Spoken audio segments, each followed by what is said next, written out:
So hi everybody. Thanks for joining us today. I'm Alex and I have my team members Imtihan and Marie here. We want to introduce you today to our app called Perls, which aims to help you build skills to regulate your emotions in real time. We accomplish this by using the circleplex model to define what high arousal is. And we're targeting high arousal by using mobile sensing. And we are going to have the user appraise and identify their emotional experience and then train on using emotion regulation skills. So why did we do this? Well, I'm sure, I think many of us has had an experience when our emotions have kind of gotten in the way of what we wanted to accomplish. So imagine we use emotion regulation to change those emotions so that we can stay on task. So imagine a situation like a demanding workplace, which can easily elicit physiological arousal and an accompanying emotional response. Imagine you become frustrated or annoyed at your boss's demands. There are numerous ways to respond to this type of stressor. And the point of Perls is to help users see different ways to regulate their emotions and develop their skills through training. Luckily, we have a pilot tester here today to show you just how this works. So Greg is a product executive at a startup company, which is, very stressful. He says it's super stressful to get these deadlines to meet his deadlines. So Greg, will you show us exactly how you use Perls to build your skills? For sure, Alex. I'll go through my day that happened yesterday. I need to share the screen. Can you stop sharing?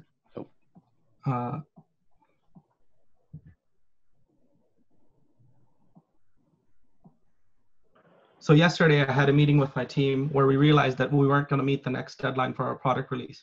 As a startup executive, my mood affects my team greatly, and it's my responsibility to keep them protected from the stresses that happen with running a business like this.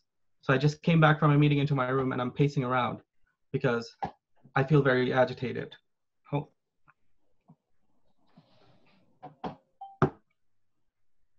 I see that the Perls app is telling me to start an activity because it detects that I'm agitated. I'm very enraged at the fact that I wasn't able to get this done. And it says that I'm highly agitated, and I don't want to type anything in. So it tells me to do an audio exercise, which I'll start now. The exercise starts with a very calming music, and then it guides me through muscle relaxation exercises. This progressive muscle relaxation exercise is often used to reduce muscle tension, neck and shoulders. Slowly bring your shoulders to your ear. So I see that exercise has helped me somewhat, but I feel like I want to do something a little bit more to get to the bottom of this issue and then calm myself better before I go and join my team in the office today. So it's suggesting I try the opposite action exercise now. So I will go through that, and going through this exercise should help me figure out what makes me angry and how to think of it from a different perspective. What am I reacting to? Our goal was blocked. We aren't able to do our product delivery on time. I feel like that this shouldn't have happened, and I did want to clench my hands, and I was feeling flush. I feel that I did react validly to this situation because it was outside of my control. And I want to walk out of this situation and make sure that I'm not in the situation later on.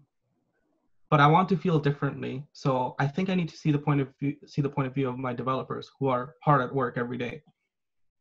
So I will do that for the next 30 seconds.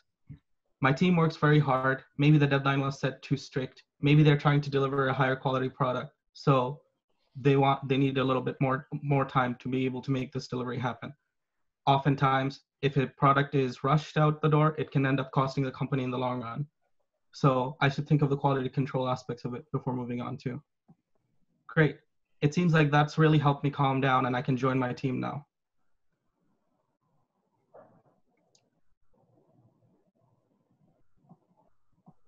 So this morning's set of exercises is done. Towards the end of the day, I like to wind down and do another exercise on my way home, just to get the stresses from the workday out, and then so that I don't have to think about it when I'm with my family. So I'm slightly irritated from a long workday, and this time I will do the tip exercise just to show the difference. This has a different exercise options that I can do for a certain period of time. So today I will do the paced breathing on my way home. So for the next 30 seconds, I'll control my breathing in a timed manner just by going through this timer here.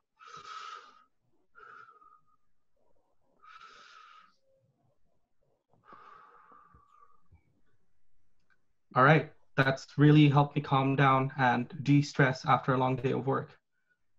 I feel de-stressed.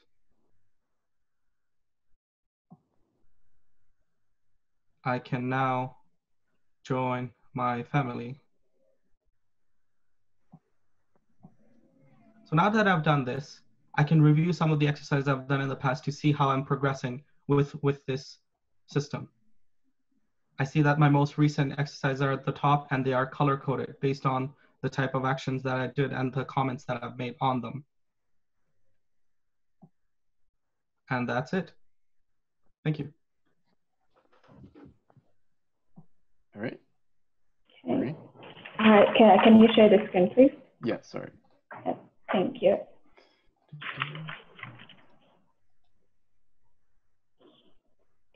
Yes, and about our software structure, so the main parts are like the accelerometer and processing the data that comes from the accelerometer, which we do process according to the circumflex model that Alex talked about. And depending on whether we have high arousal, then we can trigger a notification to the user to start the exercise. And as you can see, they can go through a exercise, multiple exercises and do reflection, which are all stored in the Firebase database. And they can later be reviewed using the reflection page. Okay. And for our future work, we thought that we could integrate multiple sensors, for example, GPS, or even use ambient noise in order to make more accurate predictions. Because for now, the data we're getting from the accelerometer can be noisy and can have false positives. So to avoid that, we would put multiple sensors. And we also want to engage in like monitoring the physiological state during the exercise, especially if we use something like the ambient noise. We can continue monitoring that and figure out if maybe at the end of the exercise the user needs to do more. And we also sort of maybe adding more emotions, because for now we are only focusing on anger, and add more exercises. And one more thing that would be useful is actually using text-based analysis, especially on the reflection part, to maybe figure out if that reflection can tell us about the state of the user, and maybe if we can suggest more exercises, or just if they could be done with the exercises. And now I'll hand it to Alex. Yeah, and so we learned a lot in this exercise, in the experience. First, we learned that investing in research before building the application can save a lot of time. So we picked our sensors based on the research. We ended up underestimating the effort needed to create mobile-friendly exercises.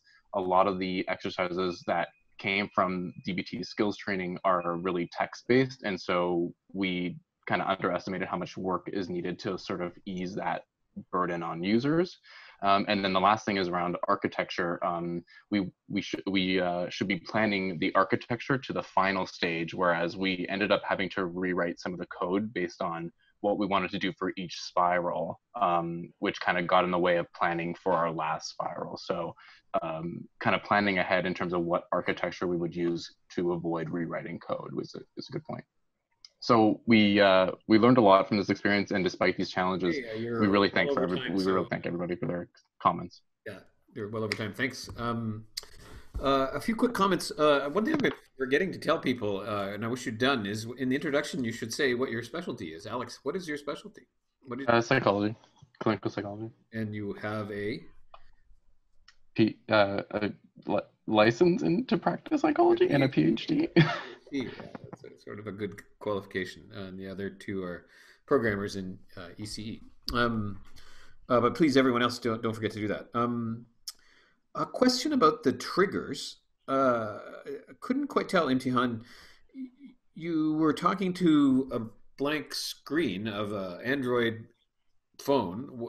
Is that phone going to trigger whether or not the app is on? Based on your motion and the motion sensing? Yeah, so what I did is I the first when you first So install the app. that's the yes is the answer I was looking Yeah. for. That's why you were sitting there looking, showing us a blank screen, and then you were moving your phone such to trigger that notification. Exactly. So what is the nature of motion that you were triggering on then? So what I was using accelerometer data, and there was actually two thresholds. So you could either have a high intensity movement or a low intensity movement. And what it was checking is for a repetition of the same type of movement. So I tried to mimic pacing around. So if you're pacing around a room at a certain rate, it would trigger once it saw you pacing twice in a row over the span of a few seconds. So what can you say about false positives for something like that? You have any sense of how many of those are going to show up or Yeah. false negatives? So like we actually had quite a few false positives earlier on, but then like I did some testing on thresholding, and I did some normalization on the acceleration values to try to reduce that as much as possible. So in this demo, for example, you didn't see the notification happen while I was holding the phone after I stopped shaking it. But earlier stages, it was so sensitive that slight movements would often trigger it. So is this running on your personal phone? This is running on the Google Pixel XL3. Okay, so you're not walking around with this every day, testing for false positives. No, but I've manually tested it myself, and like earlier stages, it would trigger basically with slight vibrations. But as I refined the parameters, it's a lot better now. There's still some false positives, but they're much rarer. I see. And the second trigger was manual. Is that right? The one that you showed that ended up in the audio exercise. That was the person saying, "I'm triggering the app itself." Yes. Yeah. So on top of the exercise selection. Oh, that's fine. Yeah. I think that's all the questions I had. And maybe the last one was that Alex was speaking about, although I guess I want the programmers to respond to this, maybe Marie, that you underestimated what it takes to turn these exercises into mobile friendly. Maybe Marie, you can respond to that.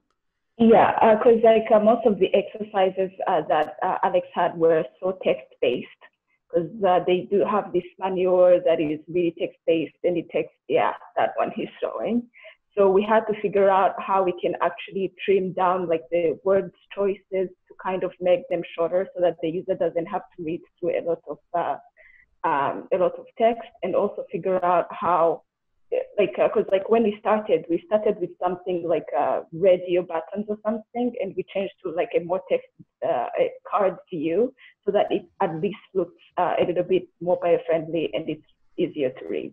What did you say you changed from what? We originally had radio buttons. Yes, yeah. Yes. So we kind of changed it to cards to give the space and to kind of make it nice. More appealing, yeah. We also reduced the word count for each trigger. Yeah. Dan, any questions?